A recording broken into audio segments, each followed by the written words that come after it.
زمان في البلاي ستيشن كان في فريق اسمه نجوم العالم، منتخب خيالي بيضم افضل لاعبي العالم. وفي موسم 2000 بيقرر مرشح لرئاسه نادي ريال مدريد تحقيق الحلم الخيالي ده، وبيوعد جماهير ناديه انه في حاله فوزه برئاسه النادي انه هيكون لهم نجوم العالم. وبيوعد جماهيره كمان انه يتعاقد مع افضل لاعبي الغريم برشلونه البرتغالي لويس فيجو. فعلا بينجح بريز، بيكون رئيس نادي ريال مدريد وبينفذ وعده وبيشتري لويس فيجو اضخم صفقه في تاريخ اوروبا، ويبدا عصر الجلاكتيوس. يبدا النادي بتنفيذ حلم رئيسه ويتعاقد مع بطل كاس العالم مع منتخب فرنسا زين الدين زيدان، ومع بطل كاس العالم مع منتخب البرازيل الظاهره رونالدو، وكمان يتعاقد مع الانجليزي ديفيد بيكهام ومايكل اوين ونجوم العالم حرفيا. بدا النادي بشكل ممتاز وبيفوز بدوري ابطال اوروبا والدوري الاسباني 3 مرات، بس مش كل القصص بتنتهي نهايه سعيده.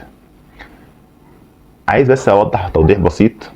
من وجهه نظري ان ماكاليلي افضل ديفندر في التاريخ، وحتى اللي هيختلف معايا هيحط ماكاليلي في افضل 5 ديفندرات في التاريخ. في مشكله بيواجهها المدير الفني الاسباني ديل بوسكي، وهي في توظيف ديفيد بيكهام في مركزه في اللعب، لانه مع مانشستر يونايتد كان بيلعب جناح يمين وده مركز لويس فيجو، فبيقرر يغير مركزه للاعب وسط ملعب بجوار الفرنسي كلود ماكاليلي. ماكاليلي بيغضب من القرار ده بعد تحجيم دوره في الملعب، وكمان انه بيتقاضى مرتب اقل بكتير قوي من اغلب نجوم الفريق، وبيطالب بتحسين عقده وان النادي يقدر موهبته مع النادي. في صيف 2003 وكعادة بيريز بيرفض تحقيق مطالب اللاعب الفرنسي، وبيغادر ماكاليلي تشيلسي في موسم 2003، ويبدا انهيار الجلاكتيوس.